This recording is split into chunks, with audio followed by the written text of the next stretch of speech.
Bueno, esperamos que hayáis tenido la oportunidad de conocer las tecnologías innovadoras que nos han presentado las empresas que hemos tenido la oportunidad de escuchar hace un momento. Y ahora vamos a continuar con la mesa de debate acerca de la importancia de la experiencia del cliente, en este caso del viajero, y cómo diversas tecnologías pueden ayudar a mejorar esa interacción del turista con el producto, servicio o destino. A continuación, José Tomás Romero, del área de I+D+I de Ametic, patronal del sector TIC, conducirá este coloquio.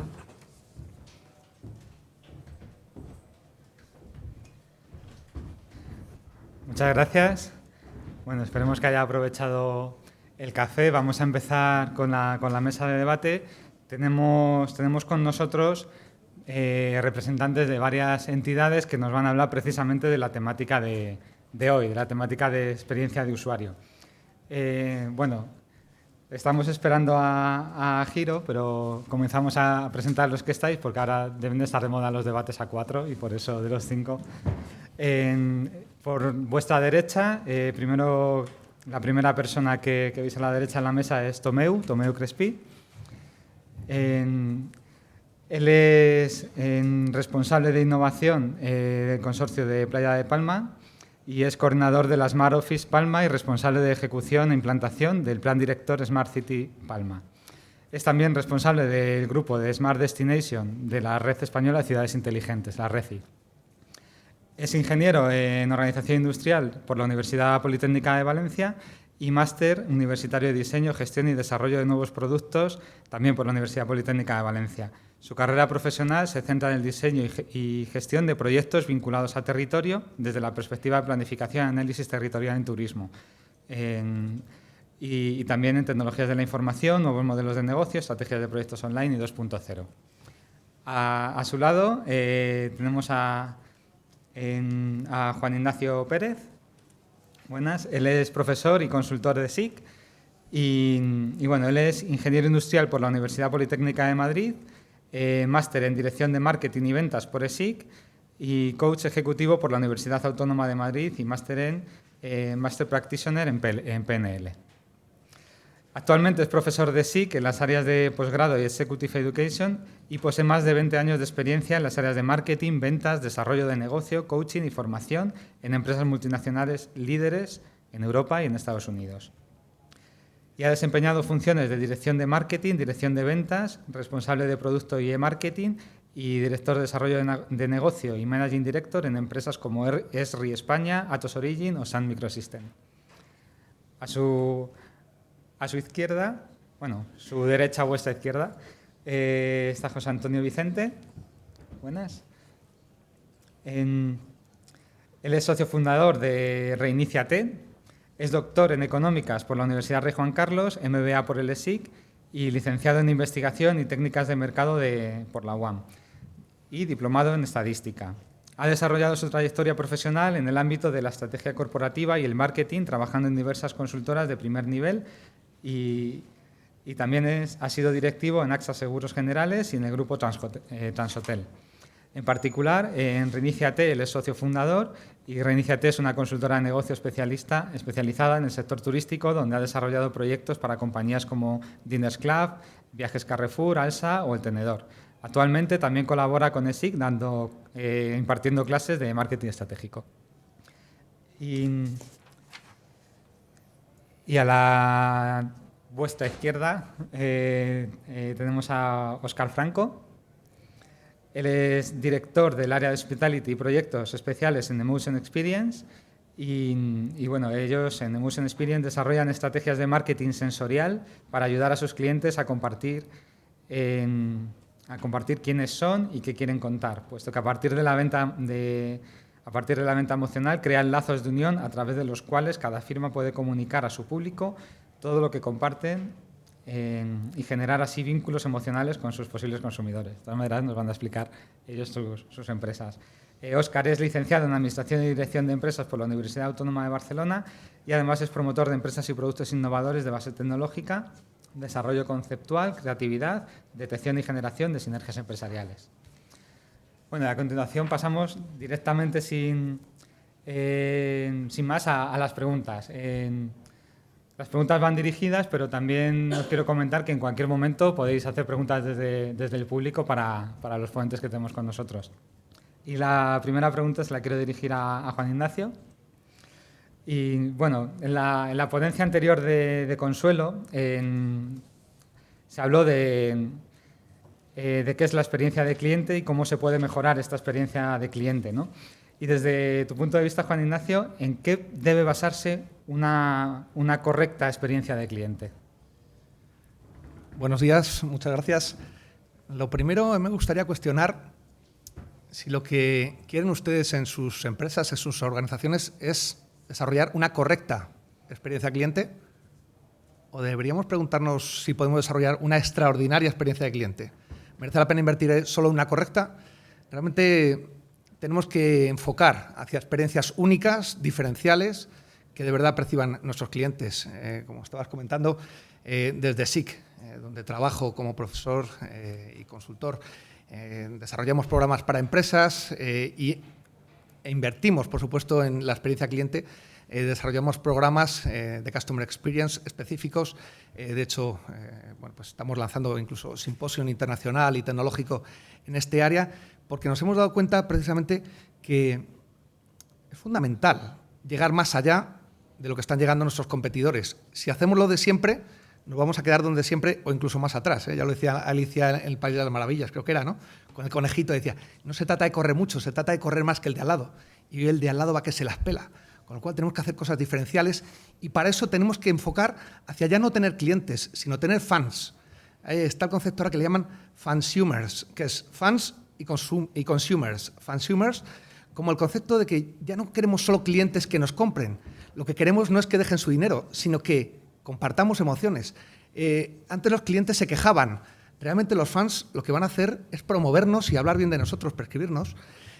Los clientes muchas veces pueden simplemente decir lo que quieren. Nosotros vamos a tratar de superar esas expectativas porque se trata de, por un lado, conocer el pre. Antes lo han explicado muy bien, Consuelo, en el Customer Journey, el viaje del cliente, que hay un antes, un durante y un después.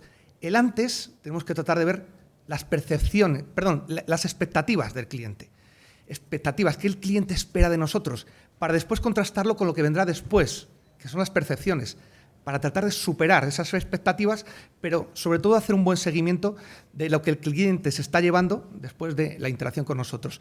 Por eso es fundamental enfocar a personas y darnos cuenta que la gran diferencia está en que al cliente realmente muchas veces les compramos. Lo que hay que hacer es ganarse al cliente y que él quiera estar con nosotros.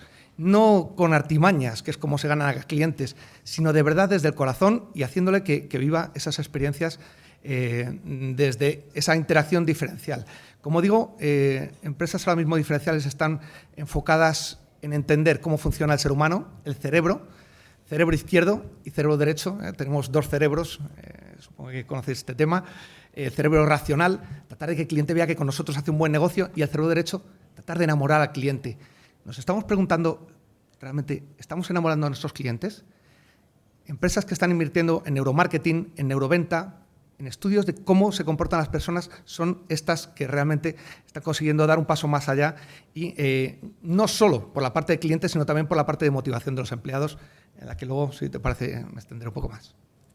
Muy bien, muchas gracias, Juan Ignacio. La siguiente pregunta es para José Antonio, de Reiníciate. Precisamente en Reiníciate estáis incorporando el concepto de neuromarketing para, bueno, utilizando neuromarketing en la manera de generar experiencias para el cliente. Pero, ¿qué significa exactamente el neuromarketing? ¿En qué consiste? Bueno, como supongo que como todos leemos artículos y estamos poco pendientes de nuevas tendencias, el neuromarketing es una palabra que escuchamos prácticamente la gente que estamos en marketing a diario como una tendencia que ha venido a quedarse. Tiene que ver de una forma muy teórica con utilizar o comprender cómo funciona nuestro cerebro para así ver cómo nuestros comportamientos condicionan nuestras decisiones de compra.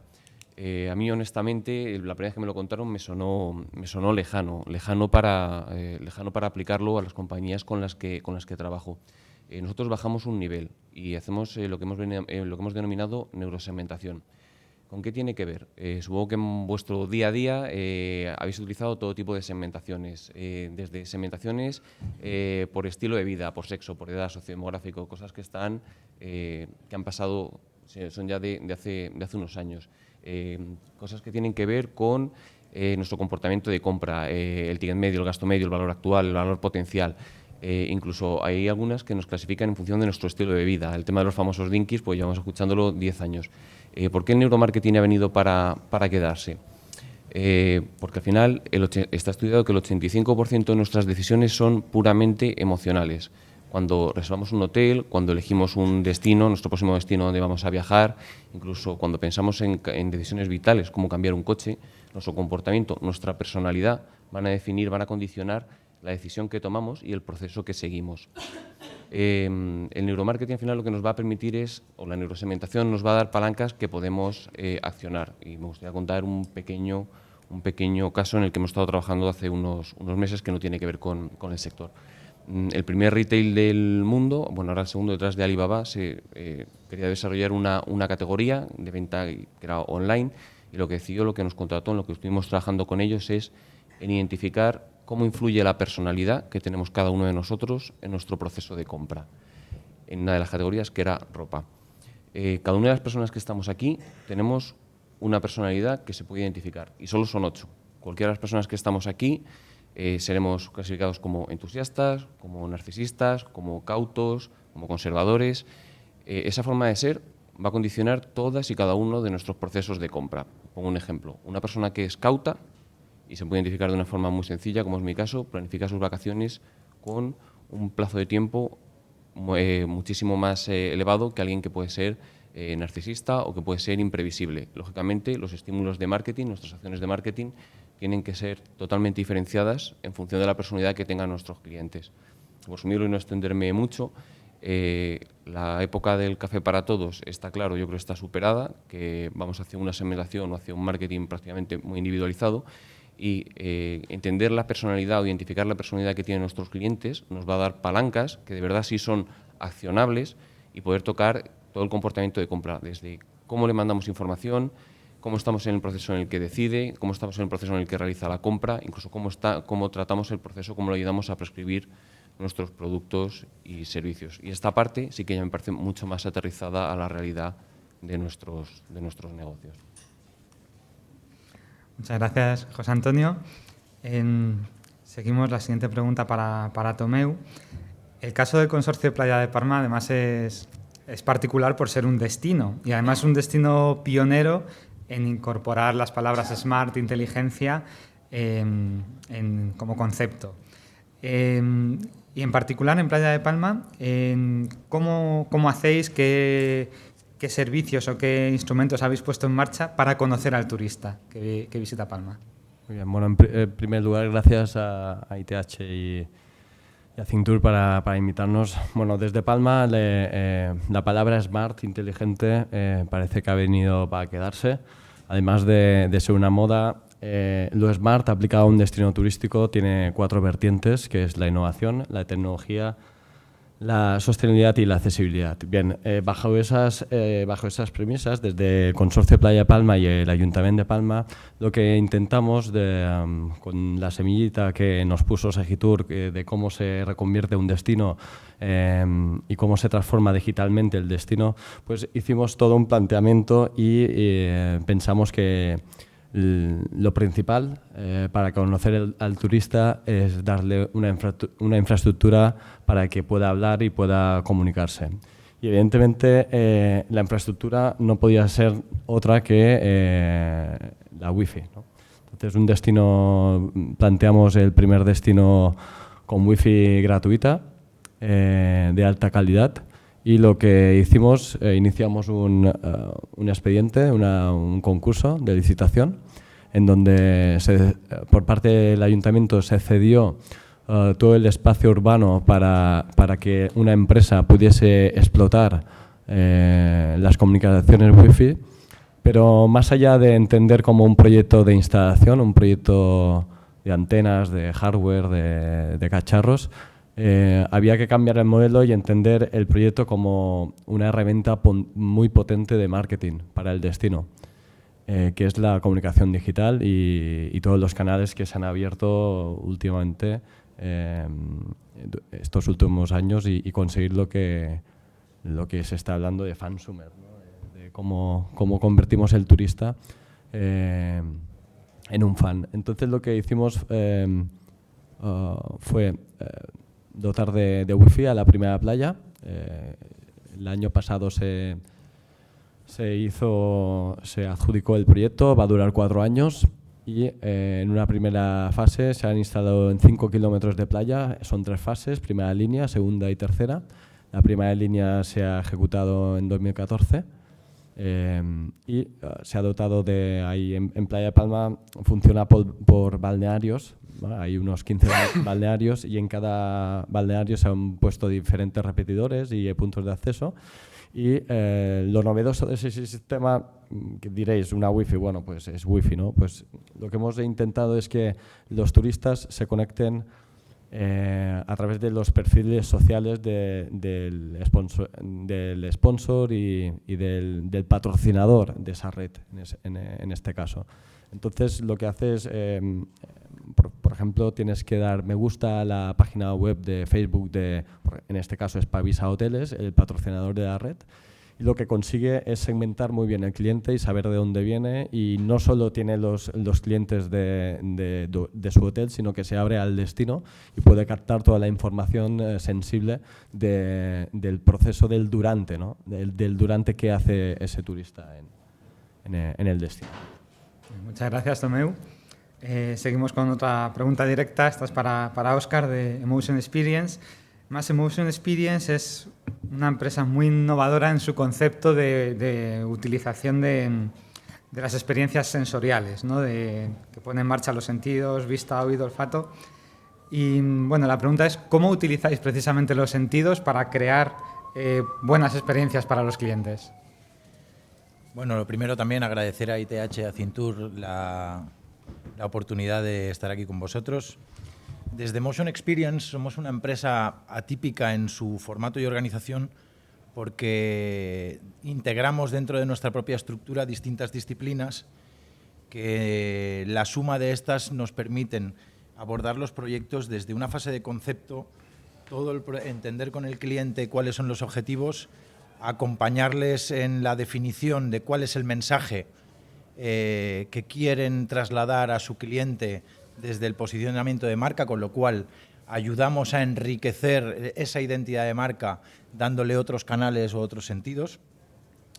Desarrollamos la ingeniería, fabricamos hardware, tenemos plataforma de gestión de contenido que va posteriormente en ese hardware y el soporte posterior, con lo cual en todo el ciclo de manera interna les acompañamos.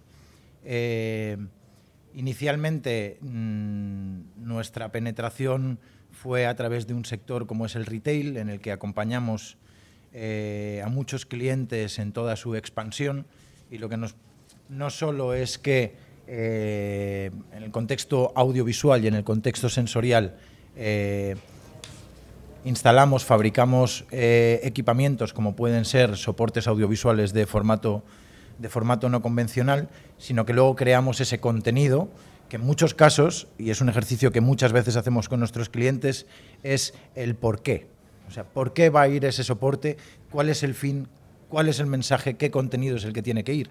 Y luego, ¿cómo puedo enriquecer ese contenido? Si estamos basándonos en un audiovisual, ¿cómo lo puedo acompañar pues a nivel musical, a nivel olfativo, etcétera, ¿no? De tal manera que ese espacio lo podemos enriquecer y trasladar el mensaje de marca que quiere en ese momento trasladar a su cliente, sea bien para incentivar un proceso de compra, bien para tener una percepción de relax y estar a gusto, pues nosotros acompañamos a trabajar ese espacio para que a nivel de los sentidos los trabajemos como canales para comunicar la marca, que en este caso es nuestro cliente, con su consumidor.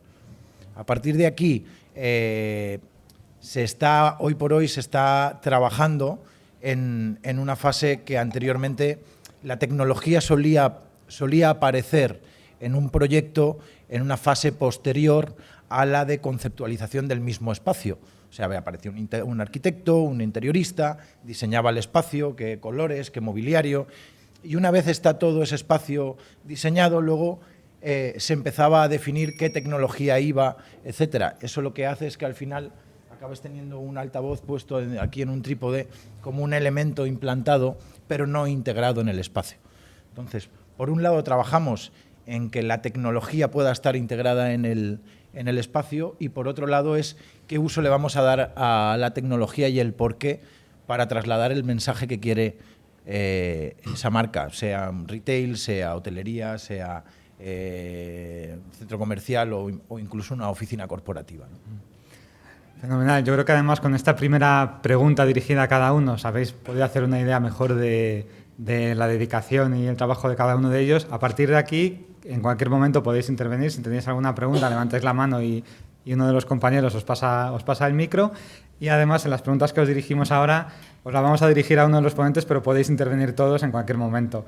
Y bueno, es como la siguiente pregunta. Si hay cualquiera del público, nos cortáis y la hacemos, ¿eh? No hay problema. La siguiente se la dirigimos a Juan Ignacio, pero insisto, podéis intervenir todos, por favor. Bueno, y consiste la pregunta se está focalizando mucho la gestión empresarial a poner el cliente en el centro de la empresa. Y estamos viendo hoy casos de turismo, ¿no? Pero sí nos gustaría si nos podías dar algún ejemplo de otros ejemplos distintos, incluso ejemplos en otros sectores de este mismo concepto, ¿no? De poner al cliente en el centro. Hemos visto antes el de Harley Davidson, pues, de ese estilo, y si son empresas cercanas, estupendo. Sí.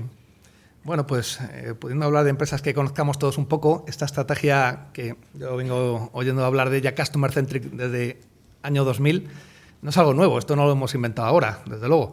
Y muchas de sus empresas seguro que lo están desarrollando.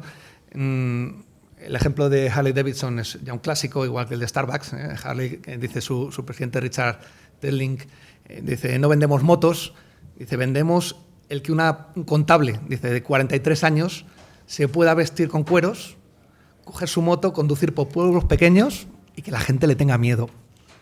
Eso es lo que vende. Es, al final, un estilo de vida incluso, ¿no? O Starbucks, que lo hemos visto también antes, dice, no estamos en el negocio del café sirviendo a personas, realmente servimos a personas y le damos café. Eso es lo que dice Starbucks. Bueno, por poner otros ejemplos, comentabas Imaginarium, por ejemplo, en las tiendas de juguetes, pues tratan de ir un poco más allá. Y si han visto ustedes alguna de las tiendas Imaginarium, habrán visto que tiene una puertecita pequeña, ¿verdad? Así, muy bajita, pues para que los niños entren por ahí. Ya es un primer paso de decirles, estás en tu espacio y tenemos algo específico para ti, que es una puerta mini, para que el niño pase por esa puerta, pero es que va más allá.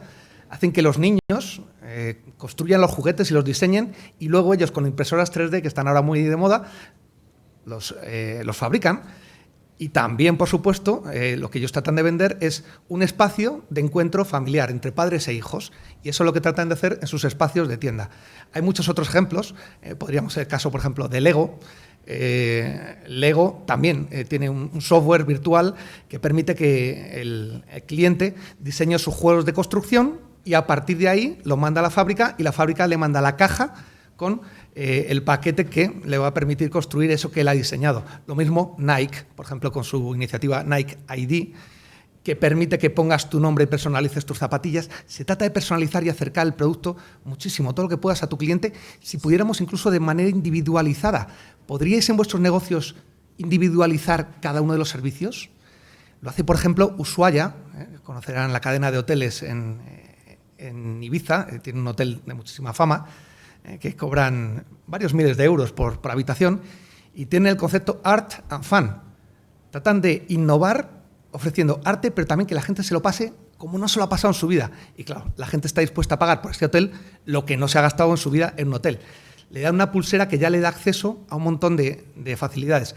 Pero cambian conceptos clásicos porque hay que reinventarse y hay que pensar de forma diferente. Y cosas que vemos normales hay que cambiarlas. No porque estén mal, sino porque hay que reinventar. Y, por ejemplo, estos señores de Ushuaia no ponen un minibar, no. En las habitaciones ponen una barra libre. Y como esto todo. Pero previamente han estudiado qué le interesa al cliente. Otro ejemplo, por ejemplo, sería 3M, los famosos fabricantes de Post-it, Estos señores tienen cada cliente un asesor técnico con quien trabajan codo con codo. El cliente les dice lo que necesitan en el concepto co-creación. ¿Qué es co-crear? Es crear con, en este caso, crea con tus clientes, porque ellos tienen las necesidades y ahí es donde hacemos el encaje. ¿Qué quiere mi cliente? ¿Qué tengo yo? Y ahí está la intersección. El Customer Experience está en la intersección de lo que yo soy, mi misión, visión, valores, mis productos, con lo que el cliente necesita, espera, con sus inquietudes, con sus motivaciones, con sus preocupaciones. En medio está el Customer Experience, como digo, de lo que yo soy y lo que el cliente necesita. Y ahí encontramos la piedra angular. 3M además pone a disposición de sus clientes todas las plataformas con las que trabajan sus técnicos para que sus clientes puedan también participar de ellas. Y pondríamos otros muchos ejemplos. Simplemente finalizo esta parte con algo que les invito a todos que vean en YouTube, un vídeo que se llama North Face, la tienda de ropa de montaña, North Face Corea, con K. Ahí veréis cómo hay una experiencia cliente que es brutal. Llega el cliente, le mete en una sala y de repente está viendo así algunos anoraks y se empieza a mover el suelo. Y se empieza a abrir el suelo, literalmente. El cliente dice, pero que me caigo, porque claro, hay una caída de 3 o 4 metros y entonces se agarra a las paredes, porque las paredes están preparadas como si fuese una montaña para que empiece a trepar el cliente.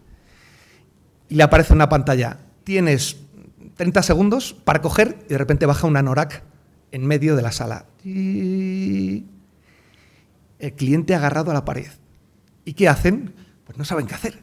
Y hay muchos clientes que no lo voy a desvelar. Vean ustedes el vídeo y a ver qué pasa. North Face Corea. No es lo potente que se lleve o no el anorak. Lo potente son los varios millones de visitas que tiene este vídeo. Varios millones de visitas. Tengo un dato por aquí. Más de 12 millones de visitas tiene este vídeo. Eso es Customer Experience. Hacer que quien ve ese vídeo ya está viviendo una experiencia, además, por supuesto, de quien está en la tienda. No sé si queréis añadir quizás desde la mesa algún otro ejemplo que conozcáis o vuestro mismo, o si no pasamos a la siguiente pregunta. Bueno, la siguiente la dirigimos a José Antonio, pero insisto, podéis... tenéis una... Bueno, fenomenal. Pues ahora te pasan el micro, que además así queda grabado todo. Adelante. Hola. A mí, por el tipo de negocio que estamos montando, me resulta complicado establecer esos criterios de mejora de la experiencia de usuario cuando mis clientes son al mismo tiempo los clientes finales y los establecimientos que les van a prestar el servicio a esos clientes finales. Nosotros actuamos como una plataforma de intermediación. Entonces, compartimos el mismo cliente, compartimos sus necesidades, pero ¿cómo le doy yo un servicio también bueno a ese otro cliente proveedor? Que al principio pensamos que era proveedor, pero en realidad no es proveedor, es nuestro cliente. Que nuestra relación redundará en el beneficio de un usuario, pero es muy importante que ese cliente esté contento. Muchas veces mantener a ese cliente directo contento supone, no sé, un conflicto con atender la necesidad del usuario final. Entonces me gustaría saber si tenéis alguna idea que nos pueda ayudar en ese sentido. Gracias.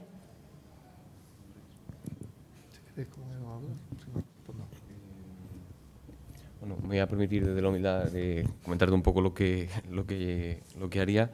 Yo creo que vivimos en un sector que es apasionante. Yo he tenido la suerte de pasar por unos cuantos, este es el último y yo creo que he decidido ya quedarme.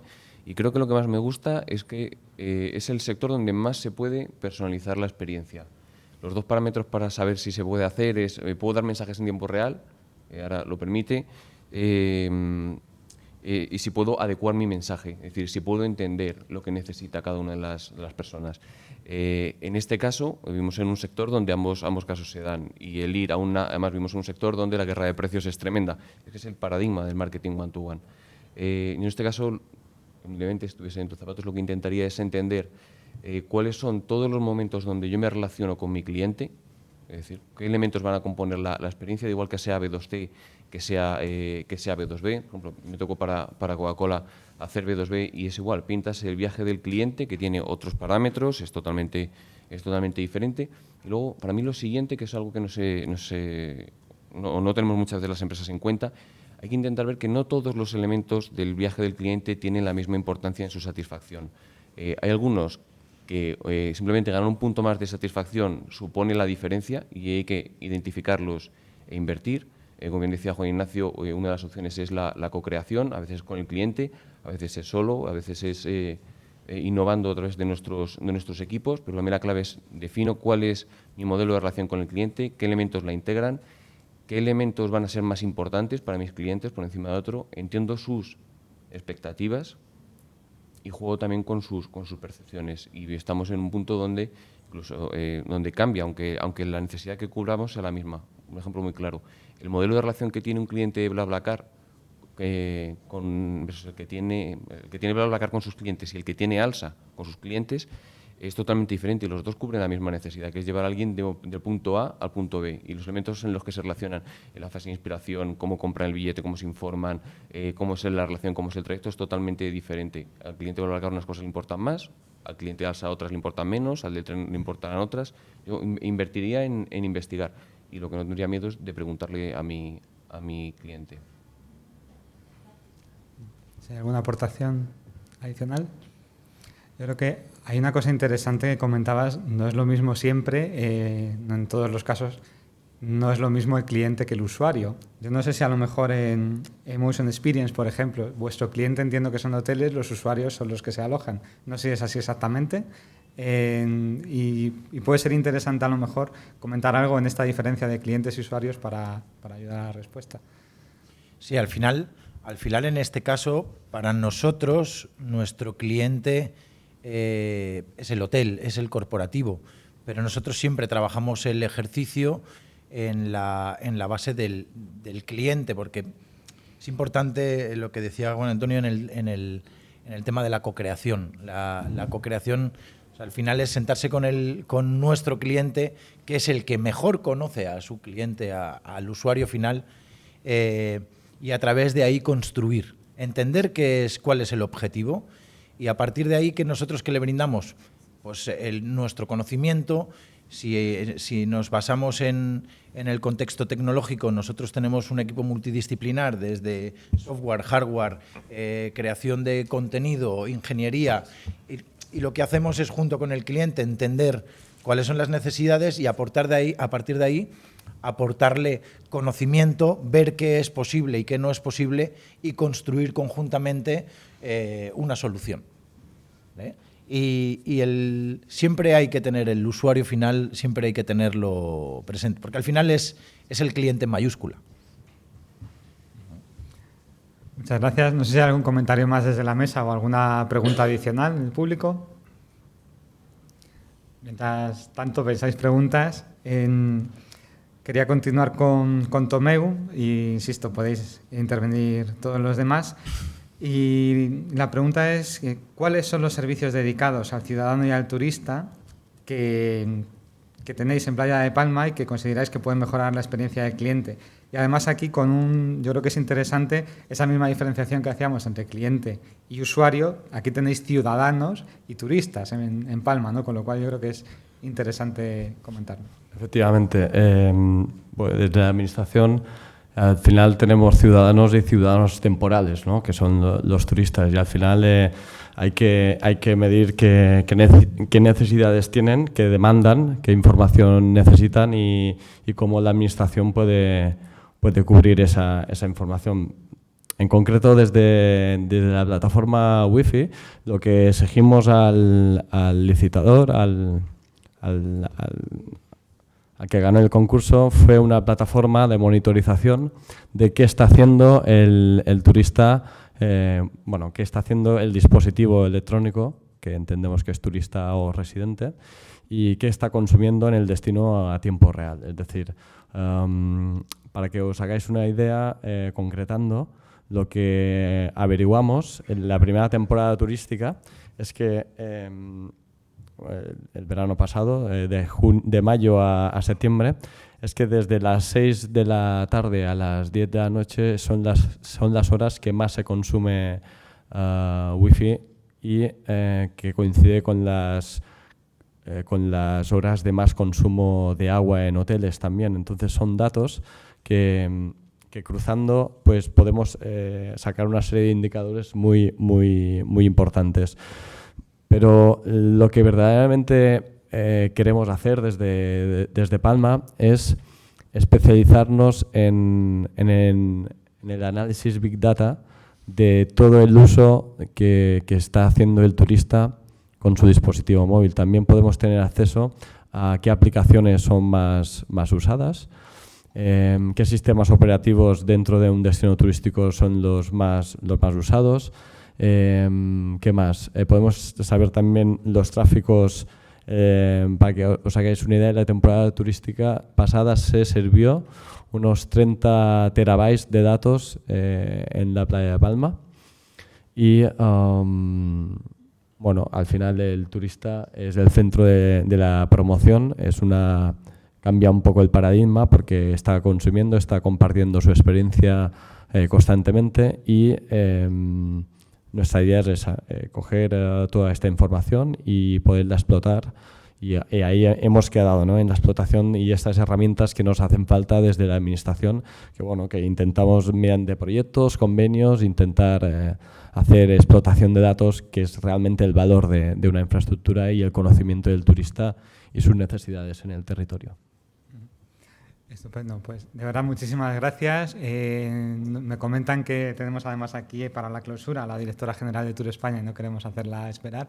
Ha sido una mesa muy interesante, yo creo que nos quedan cosas en el tintero, pero os invito a abordarles justo después de la clausura en los pasillos y muchísimas gracias a los ponentes por estar aquí, contestar las preguntas y gracias a todos.